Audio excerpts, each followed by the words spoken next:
to know Jesus. Our goal is to share Christ in every country around the world. You are welcome to join the movement that is touching the world. Let's reach the world together.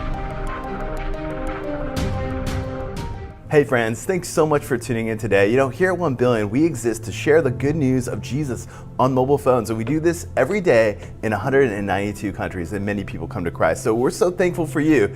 Today is a new day, and God is going to speak to you. My friend, Pastor Andrew, has a great message for you. We are in the year of discipleship, and this sermon title today is called Making Sense of the Bible. So get ready. This is the Bible. I grew up in a Christian home. As a teenager, I went to church. It became a routine, but I didn't even know why I was going. After a while, I started to wonder who I was and why I am here. It was at this point that I asked God, if you are real, show yourself to me. And He did. Now I know who I am and my purpose. If you ask God to show Himself to you, He will.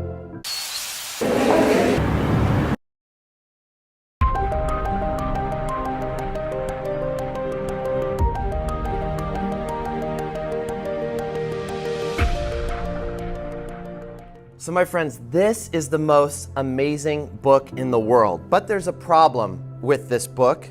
It's very hard to understand.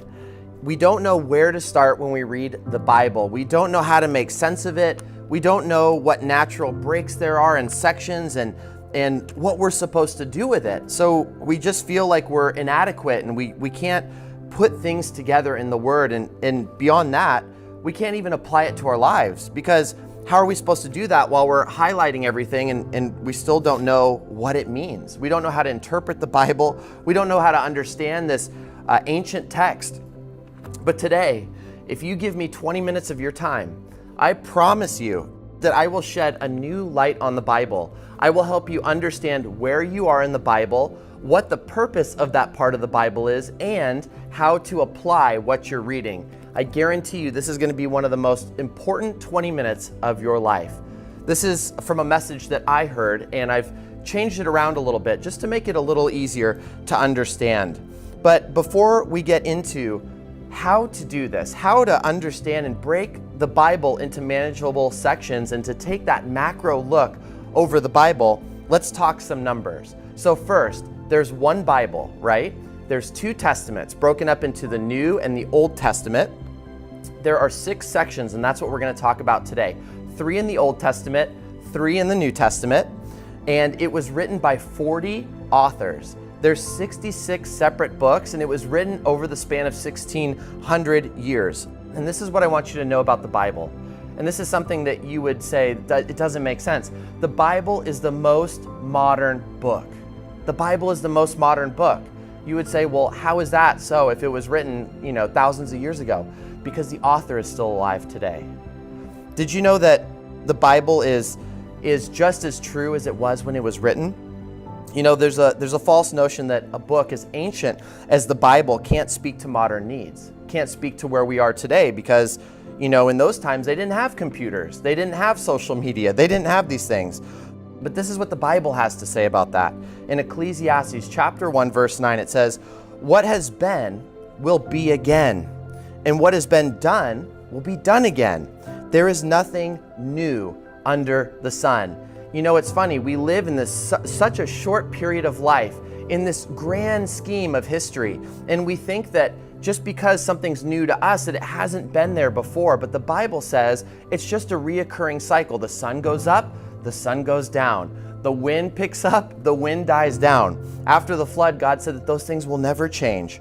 So we have to understand that, and this is important, that we have as humans this unquenchable thirst for something new. But what you really need is something true. If it's new, friends, it's probably not true.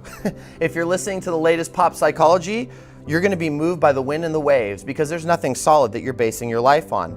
The Bible is the only book that is unshakable. And why is that?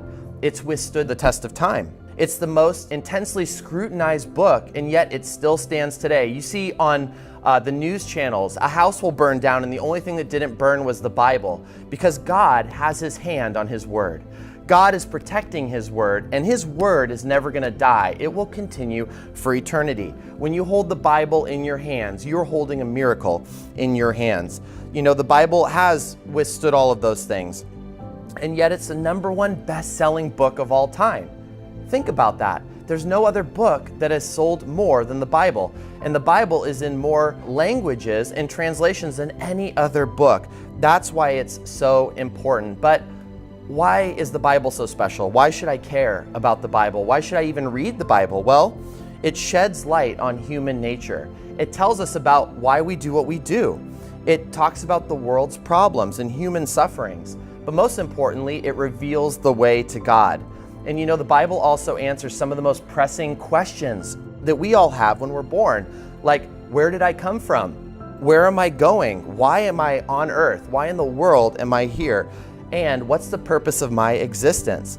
The Bible also helps us to get to know our Creator. And when we get to know our Creator, that in turn helps us to understand ourselves. So I'm going to help you break down the Bible in a way that maybe you've never seen before.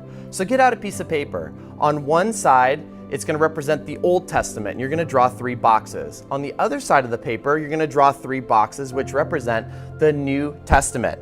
Now, that first box in the Old Testament that you drew is called the foundational section.